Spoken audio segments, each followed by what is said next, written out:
so many new pieces to this IU football team. To me, that's going to set the tone on how you get ready for games on Saturday in the fall. I would put that Indiana room up against anybody else in the conference, and that's something that we typically don't even come close to saying. If you want to get total sickos committee about it, there's a position battle at long snapper too. This is the Hoosier Huddle Podcast, part of the College Huddle Podcast Network.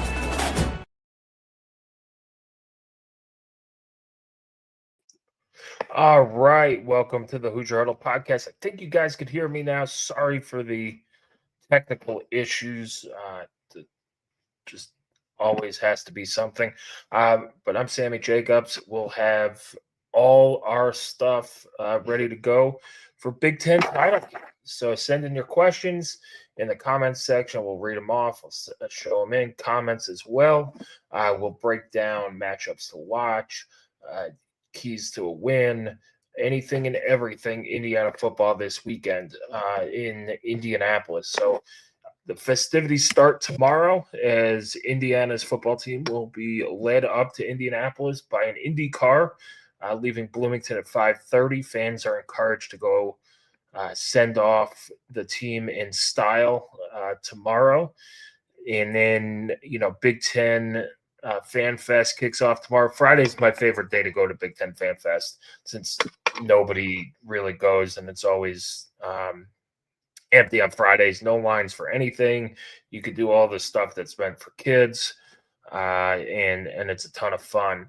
On Saturday, I would suggest getting downtown early. Places pack up. Tables and bar spots are tough to get.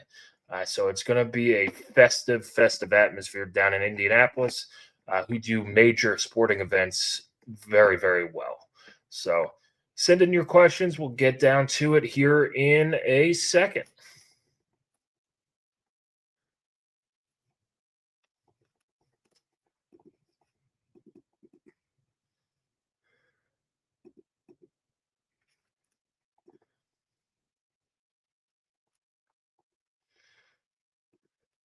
All right, Indiana versus Ohio State, 1 versus 2.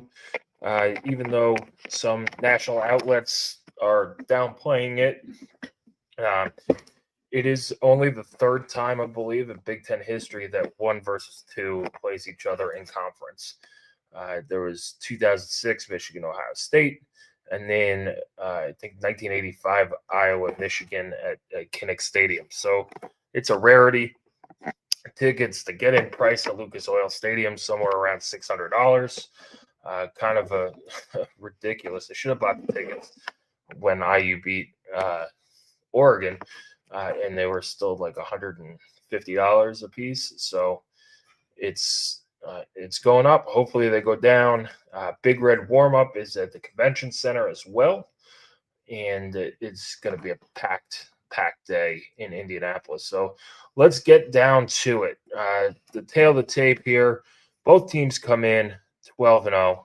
Both teams went undefeated in the Big Ten, 9-0 and 9-0. Ohio State didn't play basically anybody who was ranked up until, from Texas on up until Michigan. But they somehow, undefeated, number 1 team in the country, have gone under the radar, in my opinion. They had 2 of the best players in college football, in Caleb Downs and Jeremiah Smith. Their redshirt freshman quarterback, who that was probably the biggest question entering the season, was how he was going to play, has acquitted himself well with 3,000 passing yards, 30 passing touchdowns, and is in the Heisman running. This game should determine who the Heisman winner is, in Fernando Mendoza or Julian Singh, Ohio State's quarterback. The stakes there, they're still high, even though the college football playoff seeding should pretty much be set in terms of getting a bye. But, the chance to win a Big Ten title, the chance to knock off Ohio State, the only unfortunate part about that is it's not a home game, but it is in Indianapolis. It's indoors, which is fantastic, especially since it's 14 degrees outside in Indianapolis right now. So, the stakes are there. A lot of people have called it a meaningless game. I don't think it's meaningless. I do think it is unnecessary, and it's definitely a money grab from people. But you're not going to tell Indiana fans or Ohio State fans, for that matter, that winning a Big Ten title doesn't matter anymore. And I spoke to Andy Graham, who used to write for the HT and is now retired, and we both agreed that it should be kind of like the Big Ten basketball championships, where it's Indiana and Ohio State shared the regular season Big Ten title, and if you win the Big Ten title game, you win the Big Ten title outright. So you still get the sense of accomplishment there. But yeah, from playoff standpoint, and we could get into this, so send in your playoff questions as well, because I'm ready to hammer down on the ridiculous committee this week. So send in your playoff questions. But it's Indiana, it's 1-2. If I picked on the podcast, I said 2017 Ohio State. If you haven't listened to the podcast, sorry, spoiler alert.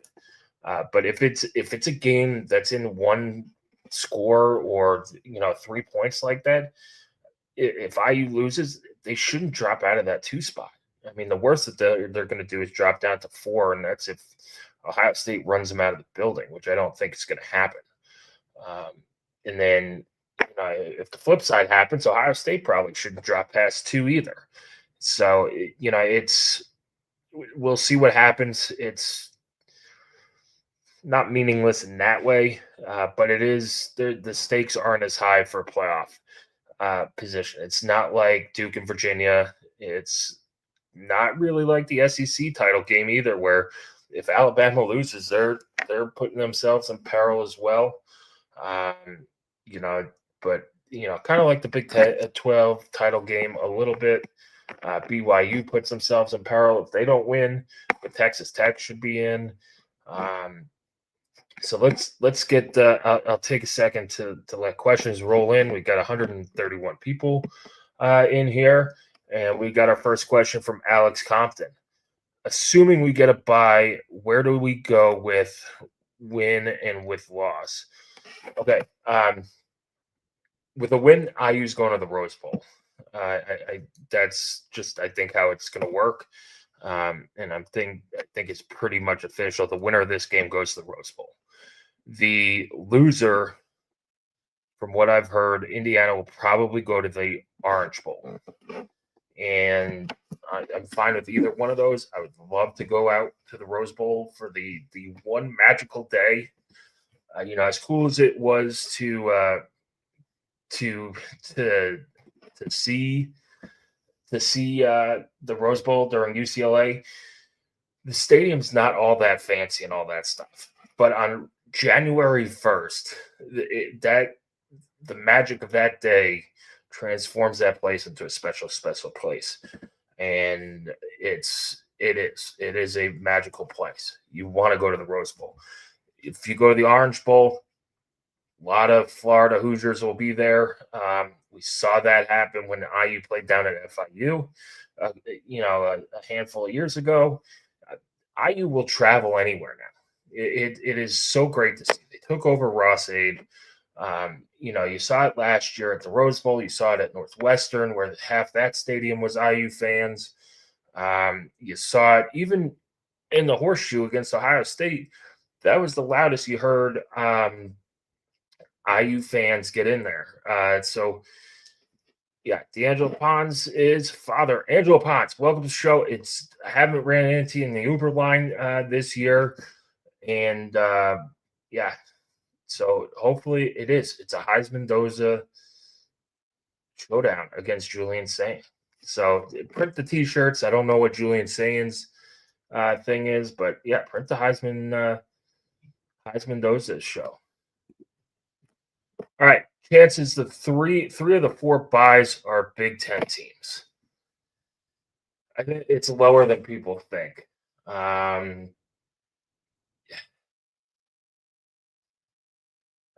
You got Ohio State, Indiana are pretty much locked for buys, at least in my opinion. I don't know what this idiot committee is going to do, especially with who is it, Juracek or whatever his name is in charge. The winner of the SEC game will get a bye, no matter who it is, and then you have to figure if Texas Tech wins, they're in, and then if they lose, they're probably out, and maybe you get the runner-up with the SEC. I just don't see Oregon jumping up there.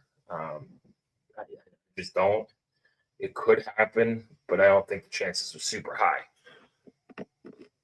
Are we doing any pregame broadcasts in Indy? I'm not planning on it. It's just such a long day, and it's hard to set up.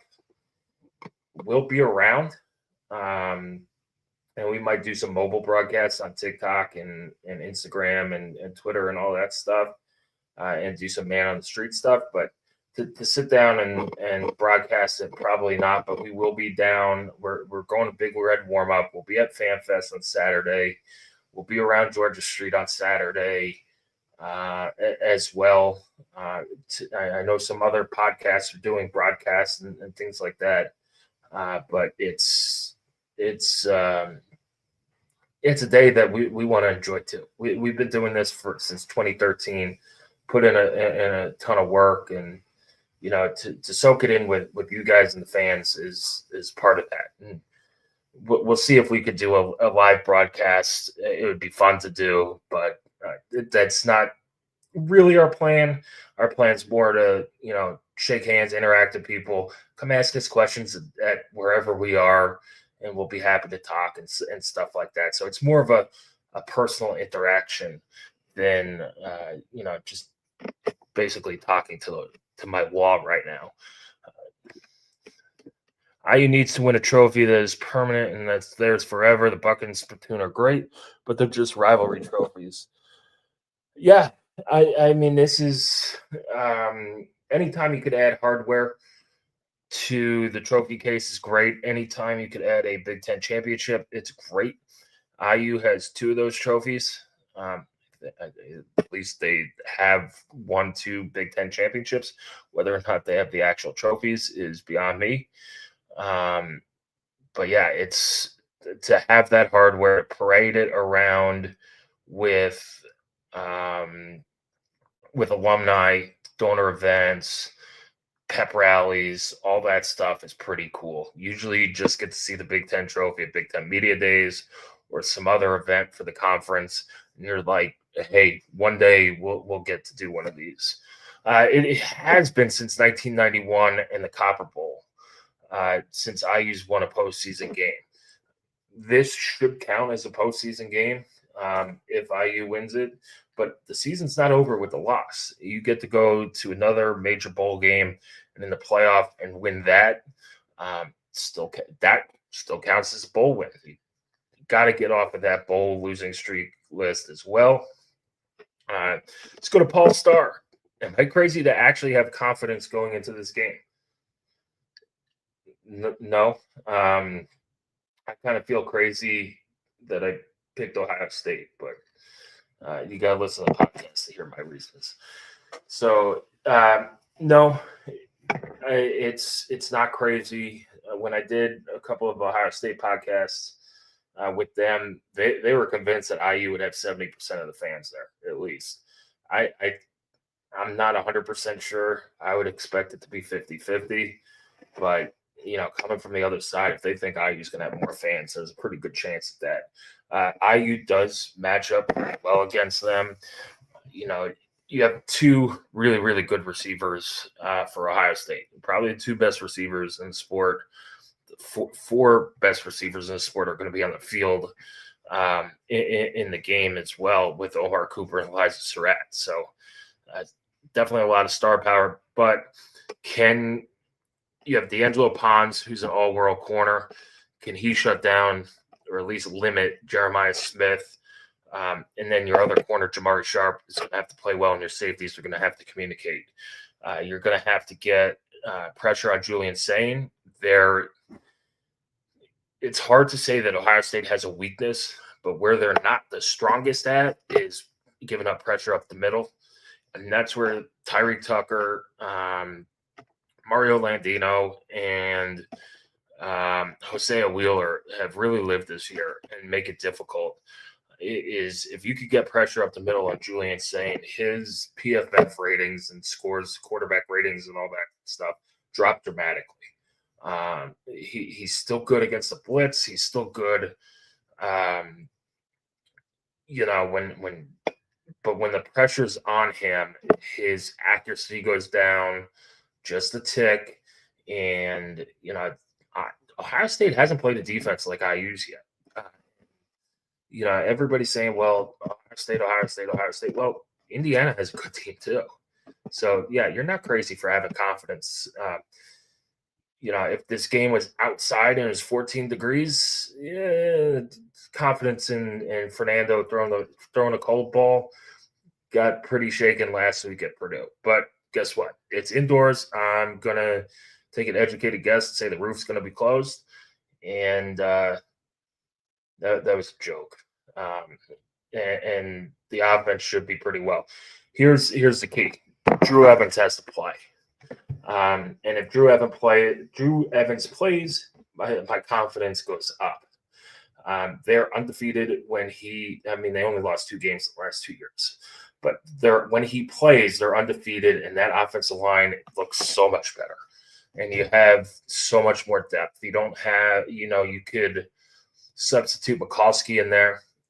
Johnny's done a really nice job at the guard position where you could plug him in for some plays and get fresh body out there as well. Now, he doesn't substitute all that much on the line during the game because it does give the opportunity for the defense to substitute. But, yeah, this is going to be a good one. S&P Plus has it 25-24. And if it's a 1-point game or a 3-point game, a lot of people are going to have a lot of anxiety, to say the least.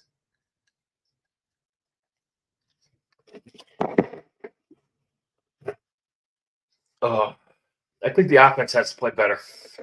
I don't think it'll be a high-scoring game. Either way, these are 2 very, very good defenses.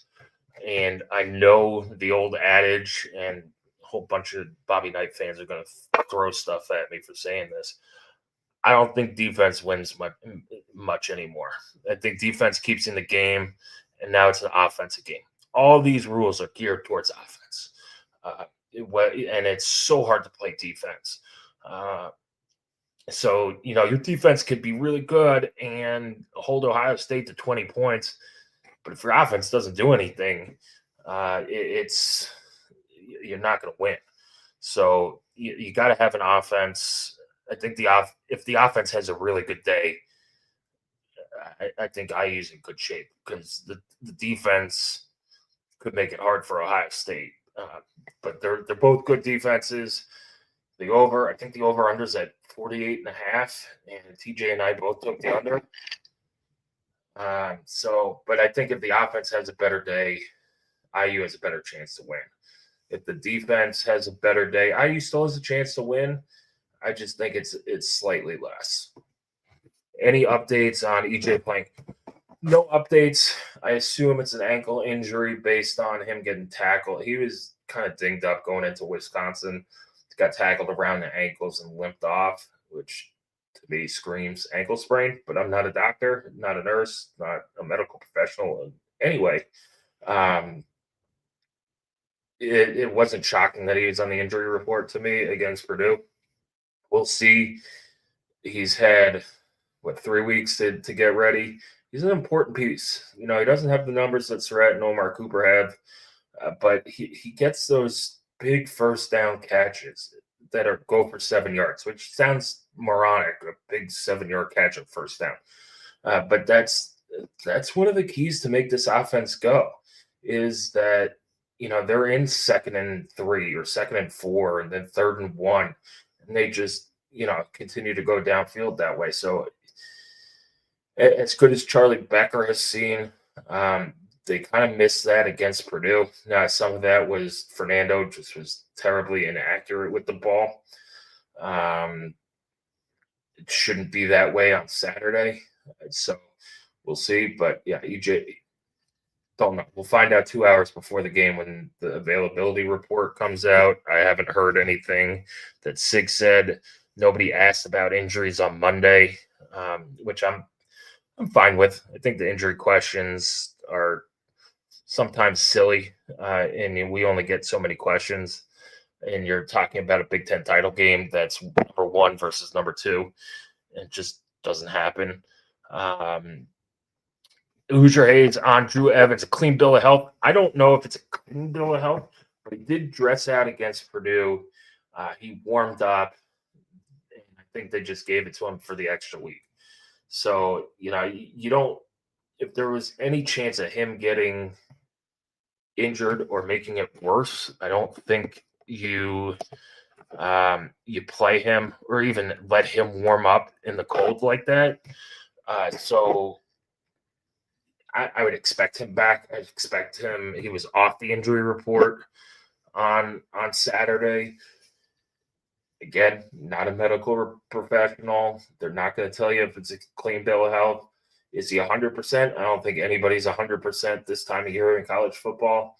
But I think he'll be good enough to go, if that makes sense. It's a great long answer to say nothing, isn't it?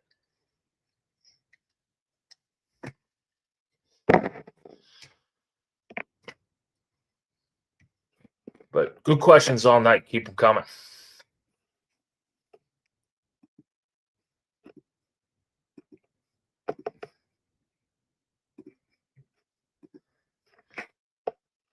To me, the matchup to watch for this game is Indiana's pass rush against Julian Sain. We talked about it a little bit earlier.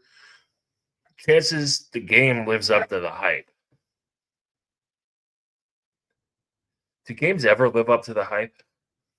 Like, to people, it could be a great game. I mean, maybe the watch shot and stuff like that. But games that are super hyped, even when they're very, very good games, might not live up to the hype. Look, if Indiana wins, yeah, the game lived up to the hype. It's going to be a bonkers atmosphere in Indianapolis. And God help those bartenders on Saturday night. Yeah, I think it's a good game. It might be more of a defensive game, which kind of makes it less exciting for some people. So like hype wise, when you hype up a great game, you expect, big plays on offense, 41, 40, 42 points for each team. And it comes down to like a great play and stuff like that. But I think this game should live up to the hype. Hopefully the refs don't make it the ref show with replays and all that stuff. Hopefully there's a good flow and all that stuff. But yeah, I think it lives up to the hype. But it's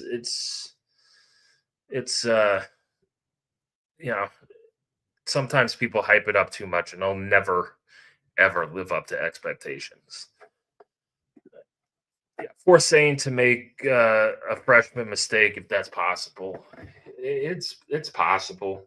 He's very good. And he's only a redshirt freshman, which is kind of ridiculous. That was, coming into the season, the question about Ohio State was how are they going to replace all these NFL guys, which they did. And then can Julian Sain grow into the quarterback role? And he survived against Texas, made the necessary plays, and then just got better every single week. So we'll see. Who do I think gets left out of the CFP? I think Miami does, and I think Notre Dame's not in a great spot. And if Notre Dame makes it over Miami, then why are we bothering playing games? And I know it was at the beginning of the season, but college football is a 12-game season. There are no preseason games. hate when people call them preseason games because they're not preseason games, they're not conference games. But yeah, I think Notre Dame and Miami, especially if Duke wins, somebody's getting left out that probably shouldn't be left out. But yeah, it's those three: BYU, Miami, Notre Dame. I don't think Alabama's going to get left out losing in the SEC title game, although they probably should, but they won't. That's another tricky part of this is, how much are you going to punish a team for losing in this game? We'll see. There hasn't been much talk about it, but I'm hoping OSU might have a lack of focus after the Michigan matchup last week. Do you think there's a good chance of that happening? I don't know. I don't think it'll be a lack of focus. Maybe they'll still take their foot off the gas a little bit. Again, the season's not over, win or lose this game. You still have a lot to play for.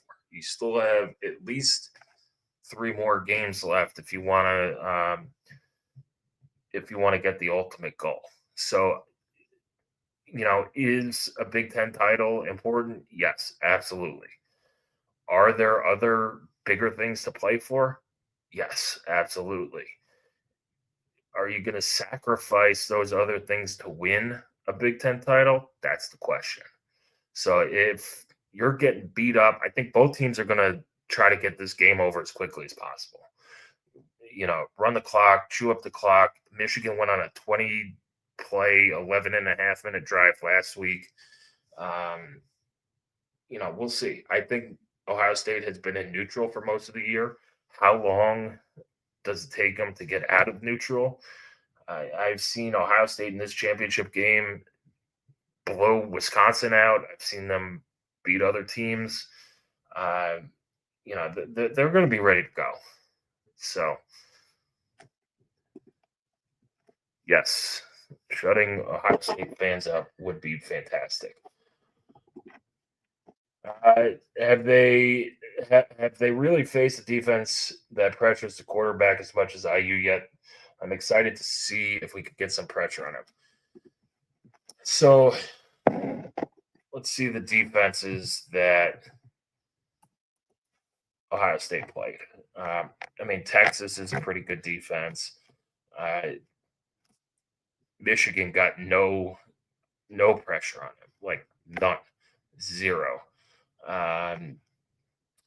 So we'll see there. What other teams did they play?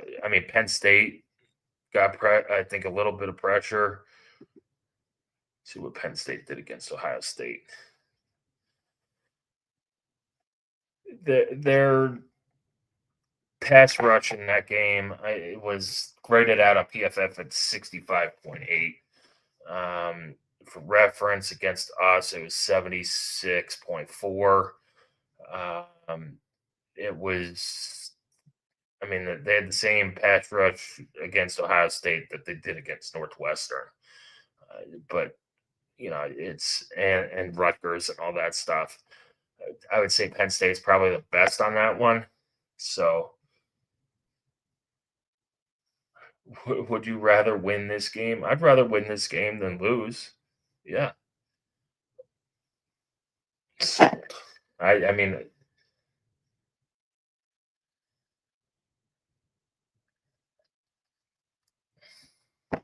Somebody asked me that, Alex. Somebody asked, would you take the loss to Ohio State to guarantee that you'd play for a national title? I said probably. Probably. Yeah, I'd probably trade it. I'd definitely trade it for a one and done in the playoff. It's again, you went 12-0. You can't take away that from IU. You split the regular season Big Ten title. You're playing an extra unnecessary game that is there for money to crown a Big Ten champion. But yeah, like Sig said, no self-imposed limitations. Why can't we do both? Why can't IU do both? They can do both. And here's the thing. I've seen a lot of people, well, can they win 4 games in a row and go on a run? You have almost a month between this game and the Rose and Orange Bowl on January 1st. And then, those are midweek games. Then you have a week and a half till the semifinals. And then you have a week and a half to the college football playoff national title. So it's not like you're going through with 6 days in between games and just getting the hell beat out of you. You have a few extra days to rest. You have 3 or 4 weeks to get healthy between them. Sig has coached the playoffs before with JMU and other teams, so he knows how to handle it. Yeah, why not? Why not win them all? Will they? I don't know. Do they have a shot? Absolutely. So, 17 players with conference honors, the most in the conference. So it's either them or Ohio State. I didn't count up. I've been so busy this week. I did not have time to count up everybody else's Big Ten honors. And I didn't see a total. Nobody did the work for me. So that's something you can chat GPT, plug in chat GPT before bed and find out. But yeah, it's to me what IU has had a ton of postseason honors, and that comes with winning. You had Fernando Mendoza won Player of the Year, Quarterback of the Year of the Big Ten. Carter Smith was the Lineman of the Year. Nico Radicic somehow was second team All Big Ten by the coaches, yet won the Big Ten Kicker of the Year award, which he should. He hasn't missed anything this year. And then you had a whole bunch of, first and second team and third team and honorable mention guys. And then you look at the national awards with the Maxwell Award, the Heisman Trophy.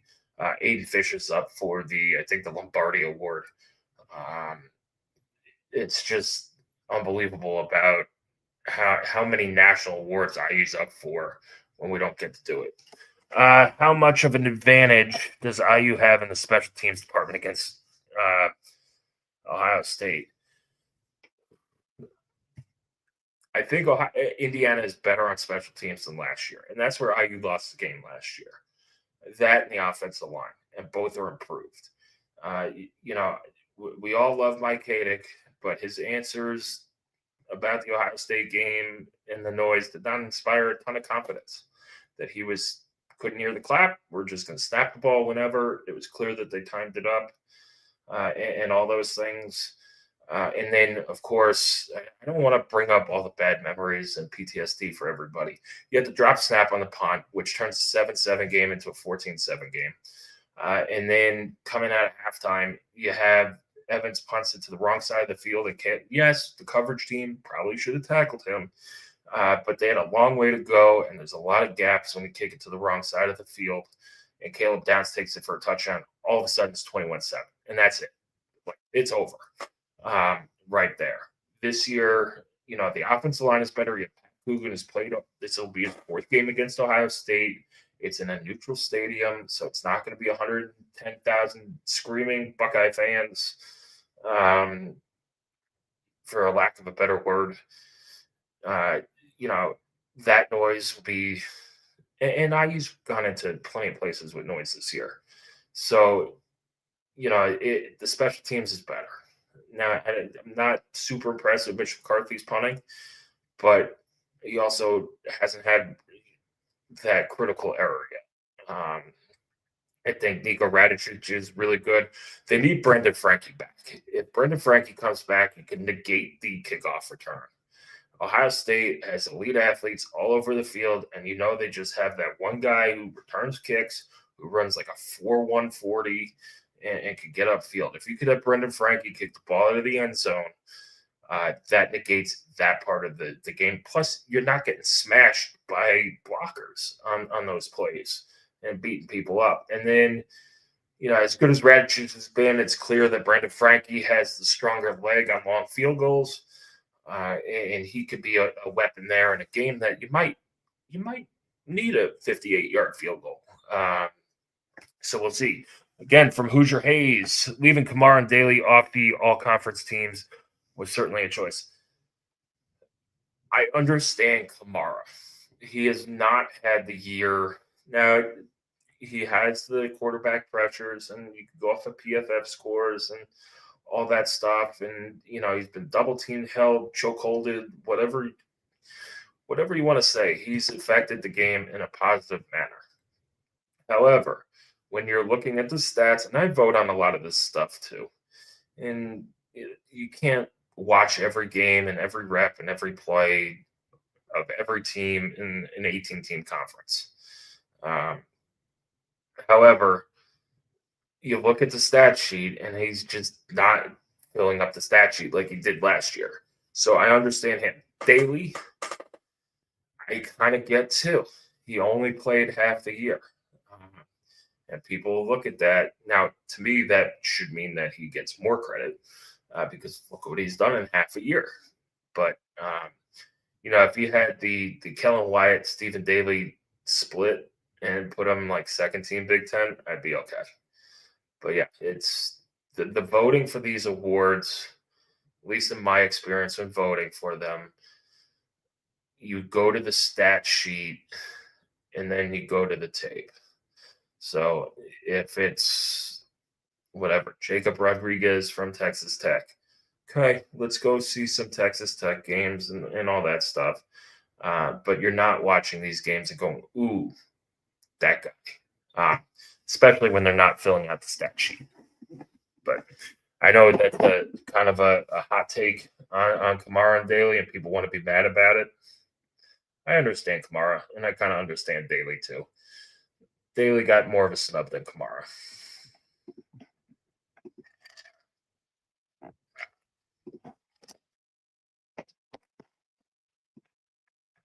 All right, more questions, and then we could get into, Indiana will fly the victory flag and win the Big Ten if. So I'll give you another couple minutes to get questions in. We'll go till 10:30-ish, and then, go rest up for a big weekend. Also, if you haven't checked out the new site, do it because I think it looks great. I think there's some feedback I could use as well. But yeah, come back, come to the site, check it out, and enjoy it.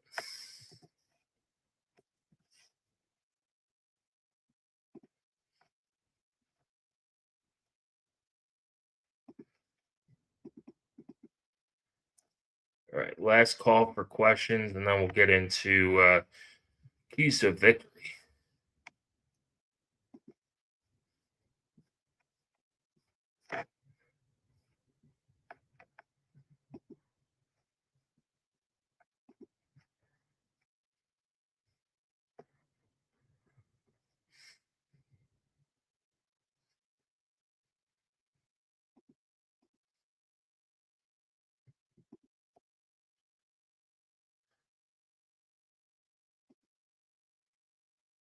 As long as Hoosier doesn't eat the poison nut, he should be all right, right?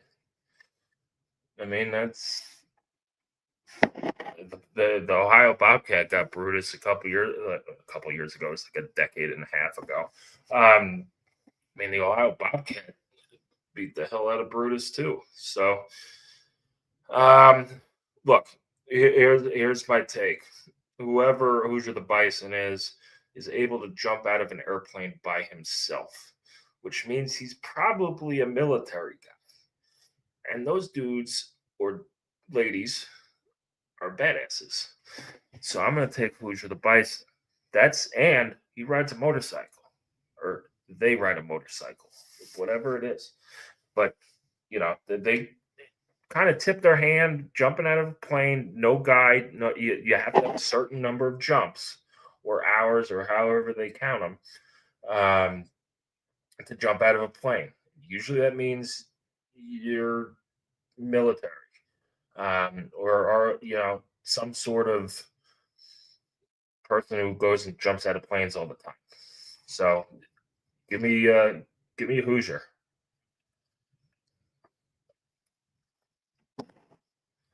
That's the break. That's the inside information that you guys paid $3 a month for.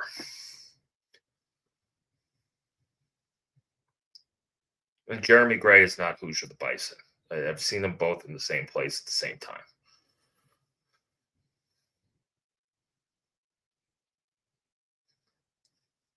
All right, last call for questions, and then we'll get into keys.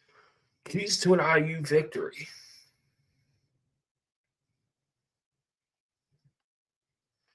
All right, for me, I mean, as always, the key is to score more points than the other team.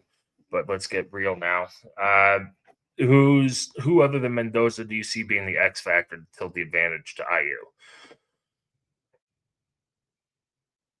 Be a unit. If I have to single it out, I think it's Tyreek Tucker.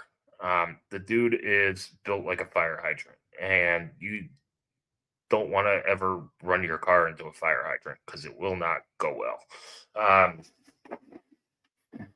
Ohio State struggles, and Jamie Jordan, who's IU reactionary who writes for us, said this in his preview. If you haven't checked it out, Ohio State gives up pressure up the middle, and they struggle with it. And for whatever reason, Tyreek Tucker is really, really hard to block. Like, nobody's figured out how to block. It is literally like blocking a fire hydrant. You're just not going to move him, and he's going to move you. For a guy who, if you saw him walking down the street, you'd be, okay, he played football, but you wouldn't think he was an all Big Ten performer based on his stature. But he has elite skills, and he could get to the quarterback. To me, that's the X factor. Aiden Fisher's an easy one. I like to go a little bit outside of the box. He's an X factor too. But yeah, give me Tyreek Tucker as the X factor. So that leads me into the keys to victory. One, you got to pressure Julian Saint and get pressure on him. You cannot let him sit in the pocket like Michigan did, because he will pick this defense apart no matter how good D'Angelo Pons is and the secondary can be. If he has time, if anybody has time, you could have the all-stars of all-stars in the secondary. It's not going to go well. So pressure Julian Saint. You don't have to get sacks. It doesn't have to show up that way. That would be great if it did. But force him to make uncomfortable throws. And look, they have two all-universe receivers who, if that throw is even a little bit off, they still could catch it. Even if it's a mile off, they can still catch it. And then, run the ball on offense. Indiana's offense has to be balanced. That's not, hey, you got to run the ball 30 times and throw the ball 30 times. No, it's production, at least for me. So, if you could run the ball for 150 yards and throw the ball for 200 yards, that's enough balance to make Ohio State defend the run, put those corners on an island to where they have to play and grab Elijah Surratt and Omar Cooper and Charlie Becker and maybe E.J. Williams. So that's another key. Offensive line has to hold up and protect Mendoza. And then no critical mistakes on special teams. No drop snaps, no block punts, no big returns let up. You have to play an absolutely clean game on special teams. And it would help if you get a big special teams play from yourself. IU's been very good at blocking punts. I thought they had a block against Purdue. I don't know if he touched the ball or not, but you've seen it. Illinois, Iowa, a couple of the early games as well, where they got block punts. Those are the plays that kind of tilt the field. And you saw it last year at Ohio State, where Indiana was inside their own 25-yard line for like 2/3 of the game. And they couldn't get the ball moving or anything. But those plays on special teams, whether it's a block punt, big punt return, really that's the hidden yardage that comes into where, instead of starting at your own 25 or 20-yard line, you're starting at your 40 or heck, even on the other side of the field, that you don't have to go 75 yards in 12 plays. You can get points by getting a first down or two. And then, you're not going to win the game just kicking field goals. But if you could get points off of that, that's huge. I think also getting a few turnovers will help. And then your best players have to play their best game. And this goes to the Aiden Fisher X Factor. Last year, they said they kind of melted in the spotlight. And the moment got too big for them. That has been the focus all year, is how do we not let that happen? Your best players have to play their best games in the biggest games. So whether that's Fernando Mendoza, who's shown up in big moments in some big games, Aiden Fisher, who's always good in big games, Elijah Surratt, Omar Cooper's got to play well. Carter Smith has got to block well. Your offensive line is up for the Joe Moore Award. They got to play well. Your all Big Ten defensive linemen got to play well. If they throw it, they're going to throw it to D'Angelo Ponce. And, teams have tested him early. You go, yeah, this guy can't be that good, right? Well, he is pretty darn good because they don't throw to him after they throw to him that first or second time. He's got to take that challenge with Jeremiah Smith and embrace it, which he normally does all the time. Amari Farrell has to play well. Lou Moore has to play well. Your best play, and IU has a lot of really, really good players. Because I just listed off basically the entire offense and defense. But your best players, your superstars, have to play like superstars in a superstar game. I like making references to baseball all the time. You say what you want about Derek Jeter, but the guy showed up in big games. And he was almost always the best player in big games. And that's why he is in the Hall of Fame. Not because he hit so many homers or hit 300 during the regular season. It was all the moments in those big games that he showed up. And that's why the Yankees won all those things. Their best players played well in the biggest games. And that's what IU has to do. So those are my keys to the victory. Obviously, the biggest one is scoring more points than Ohio State. We'll see if they call pass interference on these defensive backs on Ohio State. But, man, what a weekend. It is going to be what a Saturday in Indianapolis. Now, a little bit of the luster came off of basketball after last night with Louisville and IU losing. But, that's the appetizer to what this main course is. So enjoy it. My advice to you guys, get downtown early on Saturday. Be into a couple of these. They're people want to get into the bars. Maybe it changes with the basketball game, but people want to get into the bars before the SEC game, which is at 4:00. So get down there early. Last year or 2 years ago, I went to Iowa, Michigan with a couple buddies. We went down to District Tap, sat at the bar for an hour, and we got there at like 12:30. Sat at the bar for an hour, finally got a table, and then sat there basically until the Big Ten game, like an hour before that, and then we walked out. Every place will be packed. There's a whole bunch of IU Alumni Association get-togethers. The Big Red kickoff, Big Red, whatever the IU one is. The pep rally starts at like 5:30. Go to the Fan Fest. If you have tickets, it's free to get in. If not, they sell individual tickets to Fan Fest. Just enjoy Indianapolis putting on a great event and that your team is participating in it and has a real legit shot to win it. So kind of jealous you guys get to enjoy it as fans. We'll try to enjoy it as much as possible. But again, it's It's I don't want to call it once in a lifetime because that's setting a limit into it, but this is you don't know how long this game's going to be in Indianapolis either.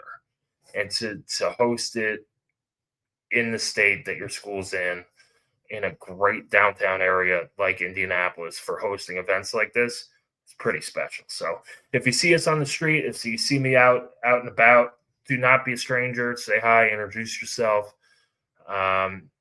Just say, hey, I know you from Hoosier Huddle or whatever, and happy to talk ball and anything else. So, the plan for me is to maybe get together between games or before the basketball game somewhere on Georgia Street and just move down. Nothing super formal, but something where we could get together, talk, and all those things. So thanks for joining us tonight, as always. And, we'll have all our coverage. We have Keys to the Game coming out tomorrow, along with Matchup to Watch. We'll have TJ's Game Day Primer coming out. And then, we have our volleyball teams in the NCAA tournament. They swept Toledo today. They'll have their second round game tomorrow. And, we have that up on the site now too. So, thanks. I do what's pretty easy. Talking football is pretty easy for me, so I enjoy it. So thanks for listening and tuning in.